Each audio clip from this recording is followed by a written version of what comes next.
ስለዚህ ሰው አባቱንና እናቱን ይተዋል ከሚስቱም ጋር ይተባበራል ሁለቱም አንድ ሥጋ ይሆናሉ ይህ ምስጢር ታላቅ ነው እኔ ግን ይህን ስለ ክርስቶስና ስለ ቤተ ክርስቲያን እላለሁ ሆኖም ከእናንተ ደግሞ እያንዳንዱ የገዛ ሚስቱን እንዲህ እንደራሱ አድርጎ ይውደዳት ሚስትም ባሏን ትፍራ ኤፌሶን ምዕራፍ 5 ከቁጥር 31 እስከ 33 እግዚአብሔር ያከበረውን ሰው ያክብረው እግዚአብሔር ያጣመረውን ሰው አይለየው እግዚአብሔር ያከበረውን ሰው ያክብረው እግዚአብሔር ያጣመረውን ሰው አይለየው ጋብቻ ክቡር ነው መልካም ነው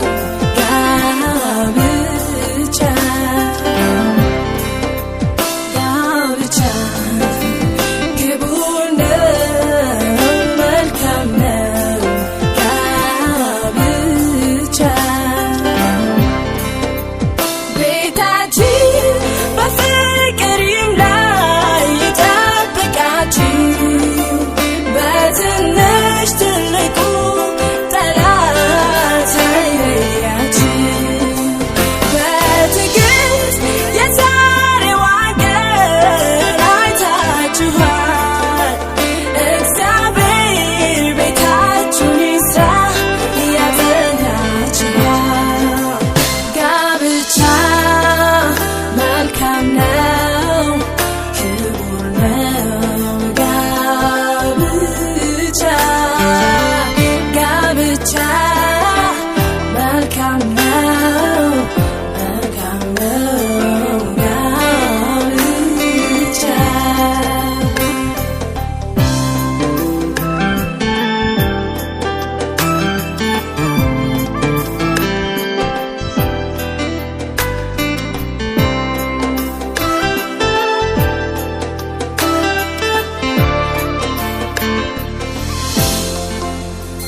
እዩት የቤቱን ድምቀት እግዚአብሔር የዋለበት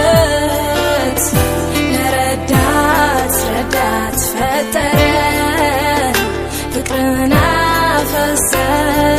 አፈሰሰበት ሸለቆን ተራራ ሁሉን ሜዳ ያደርጋል እግዚአብሔር ያበጀው ትዳር በአንድ ይጸናል እግዚአብሔር ያከበረውን ሰው ያክብረው እግዚአብሔር ያጣመረውን ሰው አይለየው እግዚአብሔር ያከበረውን ሰው ያክብረው እግዚአብሔር ያጣመረውን ሰው አይለየው ጋብቻ ክቡር ነው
ጥበቃ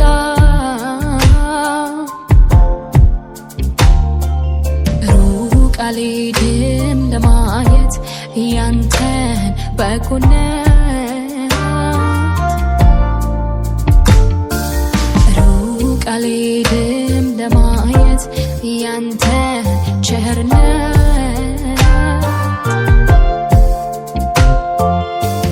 ሩቅ አልሄድም ለማየት ያንተን ምሕረት ከቦኝ የለም ወይ በየማለዳው ከቦኝ የለም ወይ በየምሽቱ ከቦኝ የለም ወይ ዕለት ዕለት ከቦኝ የለም ወይ ያንተ ደግነት ከቦኝ የለም ወይ በየማለዳው ከቦኝ የለም ወይ በየምሽቱ ከቦኝ የለም ወይ ዕለት ዕለት ከቦኝ የለም ወይ ያንተ ደግነት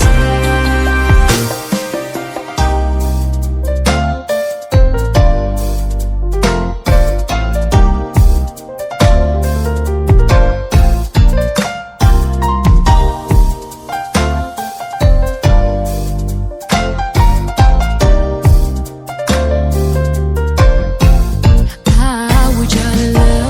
እግዚአብሔር ጥበቃ እንደከበበኝ ሁሉም ይወቅልኝ አውጃለሁ እግዚአብሔር በጎነት እንደከበበኝ ሁሉም ይወቅልኝ እኔ አውጃለሁ እግዚአብሔር በጎነት እንደከበበኝ ሁሉም ይወቅልኝ አውጃለሁ እግዚአብሔር ምሕረት እንደከበበኝ ሁሉም ይወቅልኝ የለም አንድም ቀን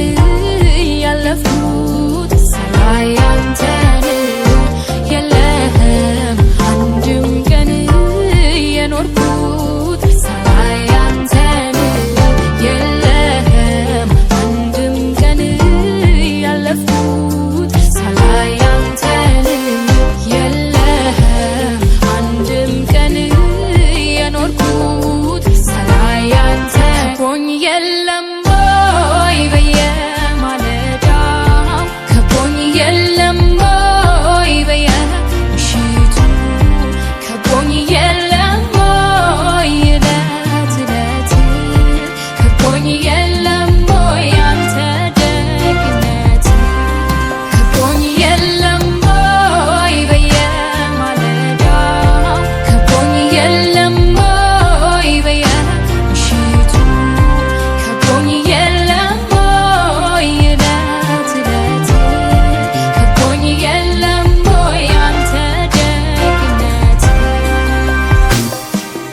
ሳላይ ያንተ